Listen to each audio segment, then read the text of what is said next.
And we welcome you all in to a Thanksgiving Black Friday head coaching search edition of Catching Up with Coach. I'm your solo host for the afternoon. I'm Coach Trey. The phone is blowing up. Typically, that means that something is going down. Nothing crazy, though. I just think that Missouri is going to have a meeting tomorrow at 3 p.m. with Coach Eli Drinkwitz. As long as that does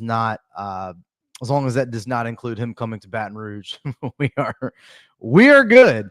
But we are incredibly excited to be here today. We are absolutely incredibly excited to be back as our regular scheduled appearance. Shout out to the lovely couple that the Queen and I went and visited last week. Great friends of ours, fans of the show.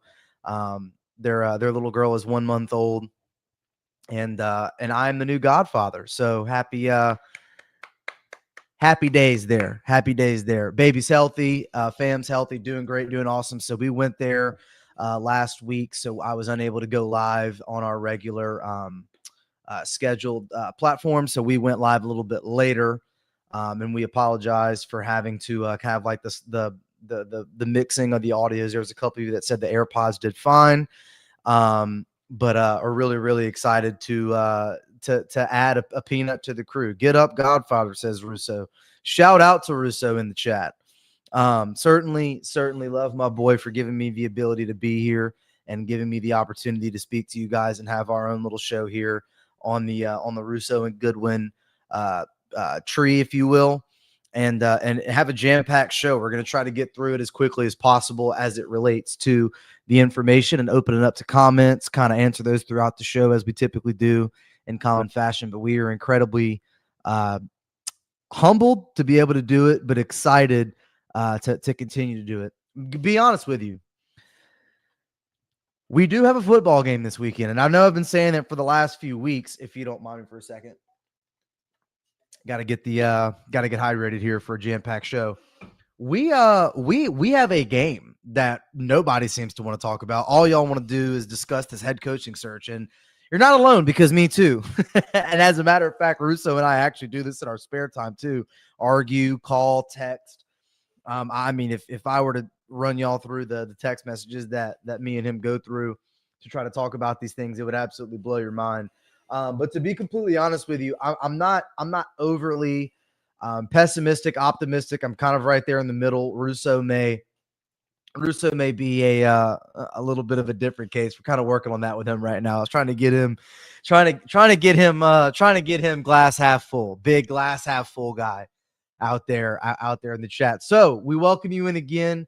Please like and subscribe. If you guys want to give us a little thumbs up, that'd be awesome. Puts us up into your platform so that whenever you open the YouTube app, you won't even have to search for us. It'll just come into your suggested videos as soon as you open it up, whether it's cooking videos or recently I've been on like mountain bike TikTok. So like a lot of that, the YouTube algorithm works rather a little comparably. And you know, what you frequently watch is going to pop up on your app for you. So definitely give us a like, give us a subscribe, closing in on 100. You know that we're doing a giveaway for 100 subscribers. So we don't want to wait anymore. Without further ado, we're going to get right into it. Not going to bury the lead.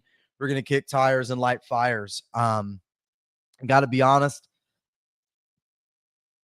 there's not an immense amount of development since the last time we talked, but enough to be able to talk about it a little bit since we're just a few days away from this decision day, which I guess I should have titled the show The Decision Day. And if we've got the time, maybe we can do like a live show for, decision day. I will say this. There is a lot of this going on. Shout out to Tyler in the chat, everybody. Shout out. Because he is not the only one. Twitter trolled me earlier saying Kiffin closed on a house in BR. Listen, I am not here to confirm or deny the closing of homes or anything like that. I am not privy to that type of information. What I will say, relatively speaking, is that whenever his family was in Baton Rouge, plenty of people saw where they were. Whether or not they were with a realtor is completely up to them. I have not seen any photographic evidence or anything like that to say they were with a realtor. but you're not going to come to Baton Rouge to just look at the leaves turning colors. You know what I mean? So do with that information as you will. I do not have that. To be completely honest, I really don't know that. I really don't know that there is a massive desire to break this story. I think people just want to make sure that it happens, unlike other searches where everyone kind of wants to be first. Nick Danger rules in the chat. Shout out. What happens if we give Kevin and 90 million in the Alabama job comes open, Kiffin, within the next 2 years? So that's actually, you don't get ahead of me there. Don't get ahead of me there. We're actually going to get into that, but I will say that you're going to have to worry about that, because but that would be the case, right, with anybody, wouldn't it be? Your sincere hope is that you have a coach that people want. People call about Kirby all the time. He hangs the phone up. People have called about Dan Lanning before you became open. He hangs the phone up. People have called about Ryan Day, both Saturday and Sunday games. He hangs the phone up. The desire is that you have that. People called Nick for years. But that is a sincere thought. Let's get right into it. Okay, let's get right into it. We're gonna get right into it since you asked that question. And shout out in the chat. Shout out into the chat. That is I'm very familiar with that commenter. Shout out. I don't really think that this is too far fetched. I do think that Lane Kiffin would leave your.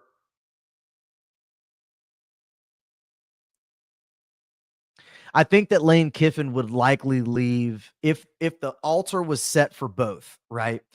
If the altar was set for both, I do think there is a truthful possibility that if both two were available, I think he would go to Alabama. I do think that. Lane has had an eye for LSU for quite some time. This is not this is not folklore. This is not fake. This is real. Lane was very pissed off when he didn't get the look the last time. And 4 years ago, you didn't trust him. You didn't trust Scott Woodward. That wasn't a Lane Kiffin guy. Scott wanted to go into big fish waters. Well, 4 years later, Lane Kiffin is the big fish. So already hearing DeBoer to Penn State steaming this week. I mean, it's possible. I mean, it's a good job. It's not better than the Alabama job, though. And you and I both know that he would be dumb to leave that job for Penn State. And that's obviously coming with a little bit of hope that he wouldn't do that. But you and I both know that is not a better job than where he's at. It's not. Unless they pay him an ungodly amount of money. But who knows? And I will also say this about that. Lane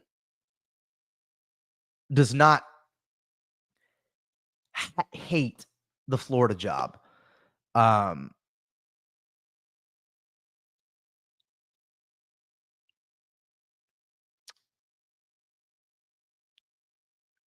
There is a lot of reason why I believe that Lane and others thought Lane were going to Florida. Does that make sense? Because at the time, and even before, like at the time, the Florida media was already on it. Like before Drink, before everyone else. There is a truthful. We're gonna get to this comment here in just a second. Shout out to Brennan Spur there. There is a sincere marriage between the two. The idea for a week was that Lane was to Florida, Florida was to Lane, and that was their guy. From then, LSU becomes open, and it is a better job. Yes, I understand that I'm a Louisiana native. It is a better job. More recruiting, more opportunity in the NIL space. Absolutely. The money for the contractual obligations is about equal. Okay. And Florida's got money, but there's other things happening at Florida. You just won the national championship in men's college basketball. You are likely going to go and have to in a year go and hire a baseball coach if Sully doesn't come back. There's some dealing with some family things right now. Florida has not been typically the university to just shell out dumb money to coaches, right? Like they've kind of trusted the up and comer, so to speak. That's why it felt like Summerall for them was like a, what are you doing? I don't think Summerall and Billy Napier are the same coach though. Shout out to Dale Doback. That's an inside joke, by the way. I'm hearing a lot about JMU coach to Penn State gaining steam. Listen, I'll put it to you like this. The way that sounded, the way that one sounded was the way it kind of sounded like it would have went if Florida State came open and Jed Fish wanted the job. You know what I mean?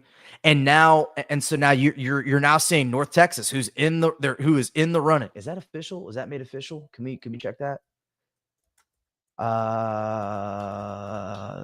Bear with me.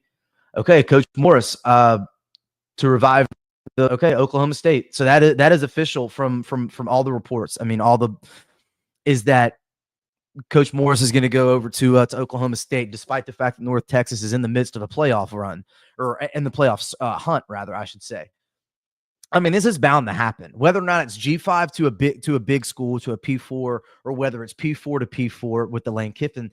There was, because of the scheduling situation, which I don't want to get too long on this one, but because of the scheduling situation, you are bound to have to hire a coach away from doing their job. You have to. It's part of it. You're not able to ignore this for too long, which is what Lane wants to do. Lane wants to coach his team. He wants to go to the playoff. He wants to try to win. He wants to have his cake and eat it too. And LSU's willing to let him do it. Ole Miss isn't. That's the problem.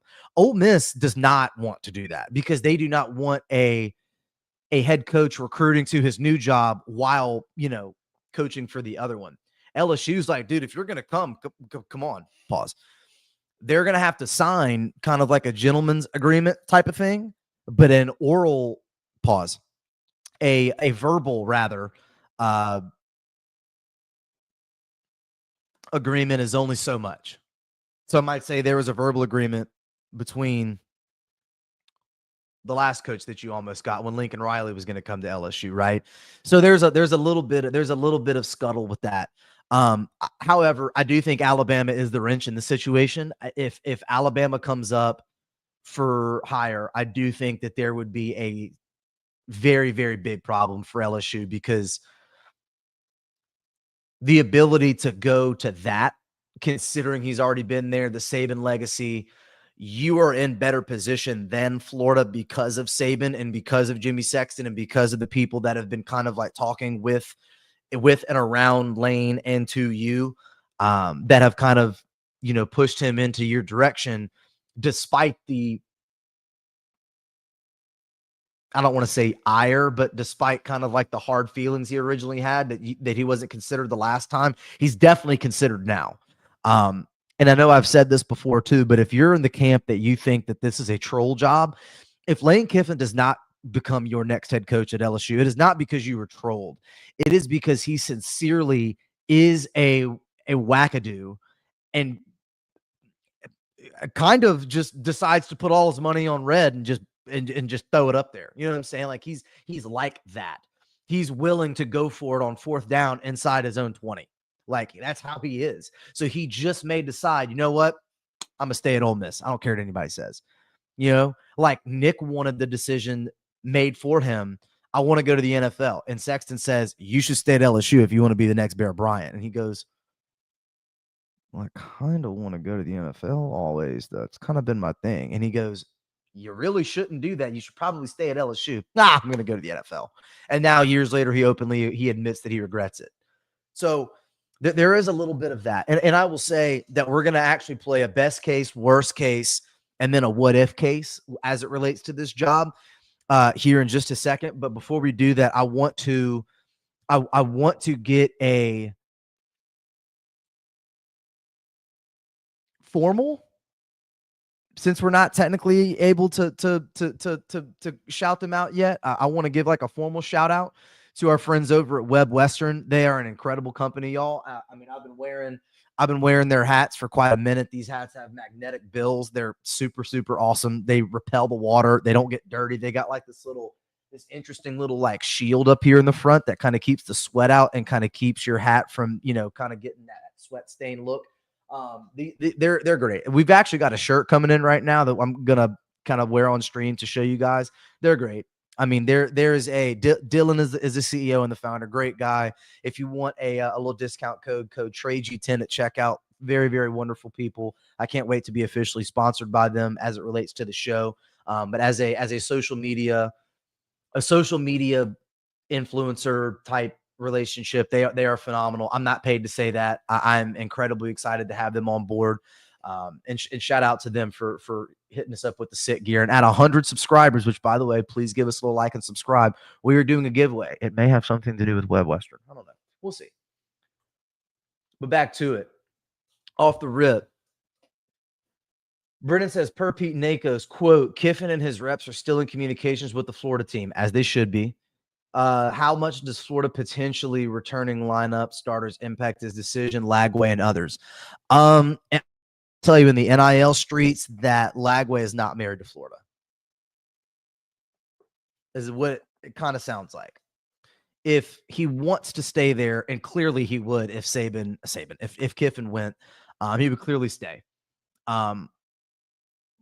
But you'd be crazy to think that he hasn't already had, shopping opportunities with other teams, considering his coach has left. So that's kind of part of it on one end of it. The other end is it's a great job. It's a great job. There's family ties there. It's a great job.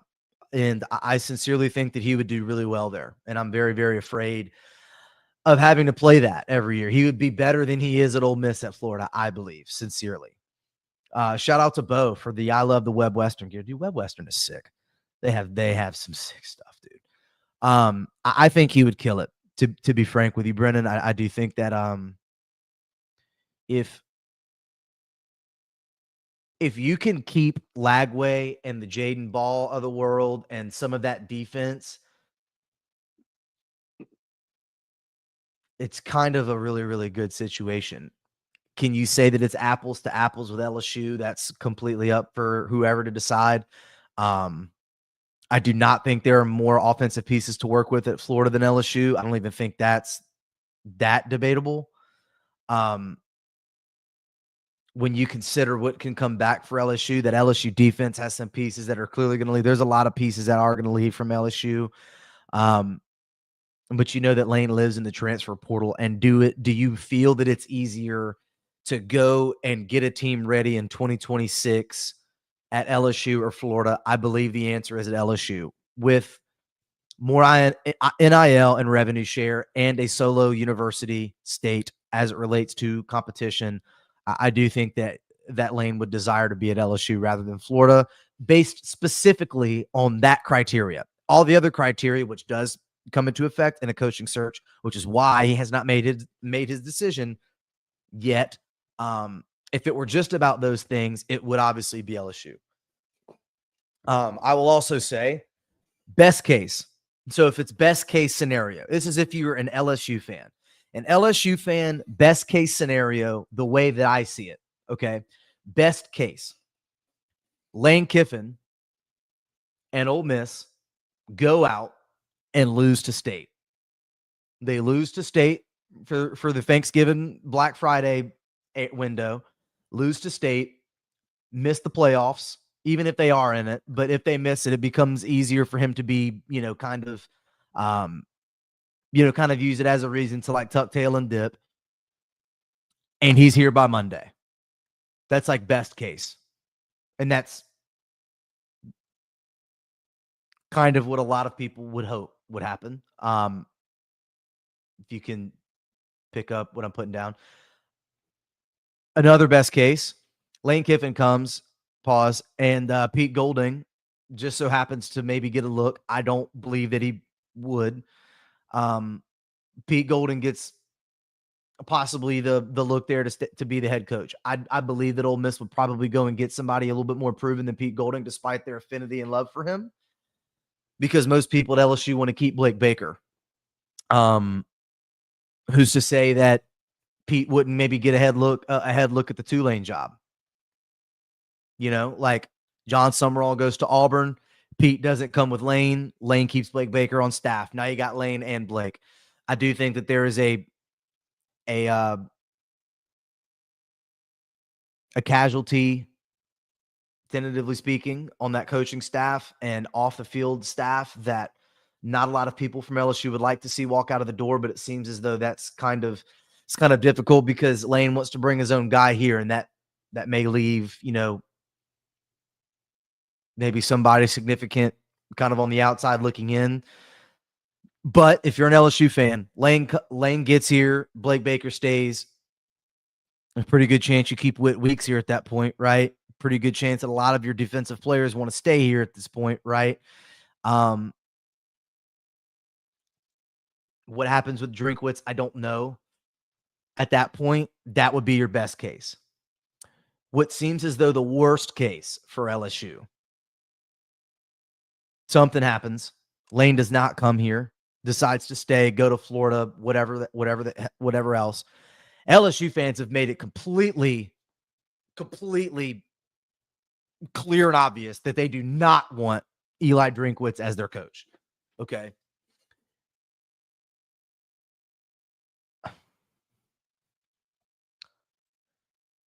They do not want Drinkwitz. LSU fans do not want Drinkwitz. What I will say pretty comfortably is there are enough people that know that have kind of gotten cold feet on that regard, and it seems as though that steam has kind of stopped. Last word before I eat my 9 tacos. Jesus Christ. Give me choices 2, 3, and 4, and your thoughts at a timeline.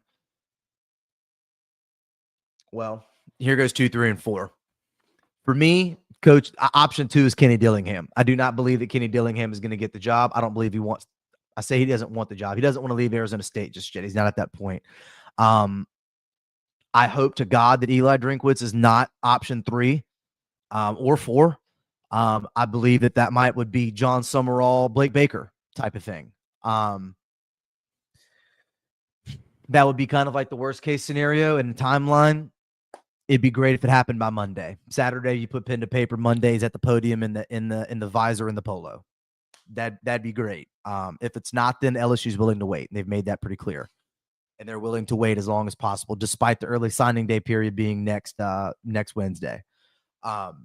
Worst case, again, Lane dips and Eli Drinkwitz is here. The good news is that I believe, obviously, you would be able to have a pretty good chance at keeping Blake Baker because they're obviously boys, right? But the problem is, and the other good news is that you would get Kirby Moore. But the problem with that is that to me, it feels like an artificially inflated schedule, beating the teams you're supposed to beat and also losing to literally everyone you're supposed to lose to. And he's just about 500, which is pretty mid and average as it relates to the SEC. And he has not beaten an SEC team with a winning record since he has been at Missouri, which is a very considerable stat. That seems like the worst case if you're an LSU fan. But for those of you that are listening and for those that watch on delay, I want you to hear my heart. Stop what you're doing. If you're driving, please don't stop, especially if you're on I-10. Do not stop. People go fast there. This is the what if case. And I thought about this earlier. Shout out to Kev because I was on the phone with him while I talked about this. Think about the worst case, okay? Think about the best case. This is the what if case. What if, say, Alabama comes open, Lane goes to Bama, Lane goes to Florida, Lane stays at Ole Miss, whatever. He doesn't come here. And you're still kind of shuffling between the ideas. Summerall goes to Auburn, okay? Drink stays where he's at, or goes to Florida. I don't know. I guess in this instance, it'd probably be better if Drink stayed at Missouri because Missouri has an affinity for Blake Baker. So let's chill for a second. So say Drink stays, Summerall takes Auburn, Tulane hires whoever, and you're kind of left with the decision. Now what? What if you take a page out of the proven model of up and coming coordinators becoming coaches? Georgia, Ohio State, Oregon, Notre Dame. What all four of those things have in common? They hired up and coming coordinators. You can maybe even throw a Tennessee in there if you'd like. But I don't know for sure if Heupel had coaching experience before them, but that's neither here nor there. And they hired Blake Baker.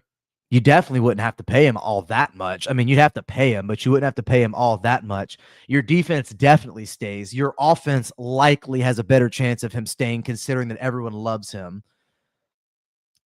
I do believe that he would give a phone call out to Kelvin Shepherd. I don't think that Kelvin Shepherd would come be the DC at LSU. He's not going to leave for a one-to-one job.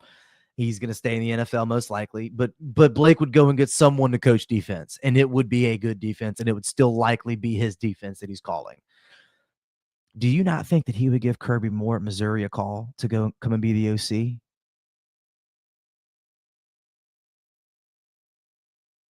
Do you not think that he would go and get a proven OC, a young, hungry, down to get dirty fella? So you've got Blake, who has your defense in the top 25 in the nation right now. Blake is the head coach, and you give him a chance. We saw 4 teams do it that are now in the top 10 right now. 4 that have done this for a minute. Georgia and Ohio State are, I mean, like boat racing people right now as it relates to what their head coaches have done coming from coordinators. Now, granted, they're kind of a dime a dozen, but what if Blake Baker's the dime a dozen? Do you really want to let him walk out of the door again to figure that out? Do I desire Blake Baker more than Lane Kiffin as head coach? Do not misunderstand me. No, I do not. I would like a more proven Lane Kiffin other than Blake Baker. But if I can't have him, I'm cool with him. I'm cool. Look what he did with players. Look what he did with money. Austin Thomas at this point would likely be staying in the building. We can fundraise. You've got people behind him. Now, granted, the athletics director that helped hire him is no longer here, but Verge has been here. Verge has been here. Verge was a part of the Blake hire. So that's honestly where I'm at, because I think Summerall would be good here. I just think it'd be an underwhelming hire. And I think politically there's a lot of ire that would be drawn if you allow the Tulane coach, a head coach in New Orleans, to come and coach in Baton Rouge. So it feels like, to me, it feels like there is a sincere chance that you could save some money and maybe strike gold here. And if he kills it in year 1, line him up with incentives. And if he starts to kill it in year 2, by game 3, go extend him. Extend him for, give him a 4-year contract, a 5-year contract. Extend him for another 2. Pay him, 9 a year, 10 a year, whatever. You're about to pay Lane 15. So what's the difference? To me, it feels like that's where LSU has already set themselves up to be. It's just a matter of, are you willing to trust that the fans hate the Eli Drinkwitz situation enough to give him the chance? We'll see. Wouldn't mind Blake Baker, says Brennan. If that didn't work out, what about Glenn Schumann? Georgia DC worked with Saban and Kirby. I don't mind the coordinator out of top options don't work out. I've said Glenn Schumann before. I mean, I don't think Glenn Schumann would be a bad go if you're going to go that route. But at that point, you would obviously lose Blake Baker. And I don't think that they would. Okay, I'm not thinking. I know for a fact that they would not go Glenn Schumann before their own Blake Baker. It feels like there have been enough people that have kind of like talked this up to say, listen, like he would be a good candidate. I'm sure his name has been crossed by the desk before. But it feels kind of like you think their guy's better than me, so then why am I even here type of thing if you went that way. So that's why I feel like you would ultimately get Blake if he doesn't get a head coach job somewhere else before you get to that decision. What are your percentages on where Lane goes between the 3 schools? I'm going to be real with you. I kind of said this last Tuesday, Rusi. I am at the point where it's like I'm like 40-40-20. I think 40 LSU, 40 Florida, 20 Ole Miss. That's where I think. That's not confident enough to because, and I only say that because I know for a fact, I am telling you that I know for a fact that this is not smoke. He desires to be here. That does not mean he does not also desire to be at Florida, but you got to make up a decision. And I said this to a couple of you before, the show. There is a sincere chance that Lane could come and get a Florida offer way better than the one he's already had. They missed because they've already started interviewing other people and have kind of already crapped their pants in this regard. There are other chances for him to go and get a better offer within the next 4 days for him to go, let's just go. You know what I mean? And LSU could also up the ante. LSU's not done offering, by the way. Like, they've got room to go. They just paid BK $100 million, and they're already at 100. You don't think they would go more to go and get their guy? LSU has sunk their claws in. Like, they are going for broke here. They are all on red. And it's not, like I said, it's not even just red. It's red 7. They're in this hoe. Like, we're in it. Blake Ruffino, big bro Blake. Shout out to big bro Blake Ruffino over at AYS. Like, he said it perfect. We're in the end game now. We are in the end game. We're in the end game, and Jimmy Sexton is Thanos, and everybody's kind of just, is Captain Marvel going to pull up? And Captain Marvel's Lane Kiffin, and that's kind of where we're at right now. So I feel like 40-40-20. And maybe I could even flip it 40 LSU, 40 Ole Miss, 20 Florida. But to me, for you to entertain that for this long, it feels like he would desire Florida over Ole Miss. 32 minutes into the show, y'all. I just wanted to get this out. We have literally talked about the head coaching search for 32 minutes. This is not the last time we're going to talk about it. Please keep firing the chats in there if you would like. I want to just quickly get into the LSU Oklahoma game, a couple keys to victory, and then we're going to talk about the early signing day and why LSU is willing to wait for Lane Kiffin. I do think there's a couple of things that I believe that LSU would be willing to wait. How long they'd be willing to wait, we're going to cover that here in just a second. LSU is a 10.5 point underdog, obviously, in this matchup. The line's gone from 38.5 to 36.5. Some really, really cold, rainy weather. I am fully down with the under. I also think that if LSU is to win this game, they're going to have to forget for a second that they have zero offensive pulse, and they're just going to have to throw this ball up to Trey Green. Like, the head coaching search, you don't have a quarterback right now that's consistent. Garrett's been hurt. Michael Van Buren is kind of so-so. It feels like you have to make this game muddy and nasty and get a defensive stop or a defensive score where you're not expected, turnover. Like, that's what it's going to take. And so I think the first key to victory is to make this nasty. Make the game nasty. Put it in the mud. Another one, which we kind of talked about, that did not happen last weekend against Western Kentucky. You have to throw the ball over the middle of the field. That means Aaron Anderson has to play. Aaron Anderson has not been playing as much. He's been banged up. I know there's a lot of people saying that Weeks playing last weekend was kind of like a gutsy decision. Well, apparently he broke his ankle again when he played at Ole Miss. So it's just been like a pain tolerance thing. But I truthfully think if you can throw the ball over the middle, get defensive stops, and maybe get a turnover or two, you can stay in this game long enough to make Oklahoma nervous, back against the wall. Are we going to make the playoffs? You can stay in this game. And so I think Oklahoma's likely going to win the game. I think you have to give Michael Van Buren time to get the football. Your offensive line is in shambles, and Oklahoma likely has the best D line in the SEC. It's not really a great matchup. That's why I don't want to talk about it for that long. I don't want to touch those points, but I will take the under. I would bump it up to 40 if you wanted to have like a Coach Trey play. Bump it up to 40, take the under. And I have to see Trey Green get the ball. He's not being utilized anymore. I don't understand why. He's been obviously dropping the ball, but I don't care. He's 9'3". Throw the ball up to him. Get Aaron Anderson involved with throwing the middles. Save a screen, throw it over the middle. And I have to see the defense make a couple of stops when they're not expected to, and possibly a turnover or two. And that's a quick kind of look at like my keys to victory there, because I do think that it is a very, very interesting game, but one that does not line up great for you in the matchup end of town. So that's really, really sad, but it is what it is. And if you can manage to win 8-4, it looks a whole hell of a lot better than 7-5. But you'll obviously have a chance to go to a bowl game and get that 8th win, despite whether or not you win this weekend or not. But it would be nice to have a chance to go and win this game and maybe get a 9-win season. That would feel like a Herculean effort at this point. Really quickly before we jump out of here, I do want to have a handful of minutes to discuss the early signing day and how long LSU is willing to wait for Lane Kiffin. For those of you that are not really aware with how the recruiting cycle goes, December 3rd is the early signing day.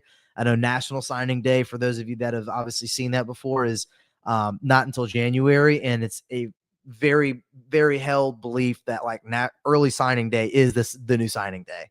Most kids are going to commit to their school and sign on December 3rd. It's been like that for a while. Very few kids wait until January. So for me, it's kind of difficult to see you still looking for a head coach, but recruits are standing firm. Richard Anderson, number one interior defensive lineman in the country, and Ed Nakar standout. And Frank still has him wanting to come back the week before the trip. He just went to Austin, saw what they had to say. He's got a trip to USC, but he still wants to come back and see what you have to say, and hopefully still stay committed to you. Like, Frank is keeping you afloat and is basically telling the kids, listen, stay with us. There's a plan. I think you know what he is also telling them and the timeline of things. So it feels like Frank is really having to work and go maximum overdrive with trying to keep these kids here. And I think despite that early signing day, LSU's willing to wait. LSU,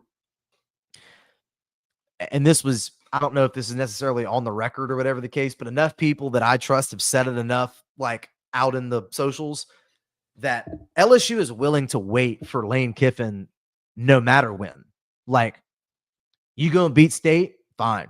If you go to the SEC championship, fine. You go to the playoff, okay. You want to coach in the playoff too? Go ahead, brother. Like, you're our guy. We're not leaving you at the altar. We are locked in. You're kind of going for broke. You're allowing yourself to really get left at the altar if you're LSU, but they've got their guy. He is their guy. And if they don't get him, then you really have to kind of understand and weigh your options as to who your other options are, which we've already talked about. There is no if a decision's not made by if a decision's not made by Saturday, okay. If it's not made by a Saturday after that, okay. Like, we can do this all day. Like, this is literally like Captain America, not to make another Marvel's reference. This is like Captain America. Like, I can do this all day. Like, LSU is telling him, we can wait all day, which is why Sexton just keeps bumping the price up. So, in the meantime, I will say that we all just need to take a walk, put your sweatpants on, go to Thanksgiving, crush the carbs, okay? Crush the turkey.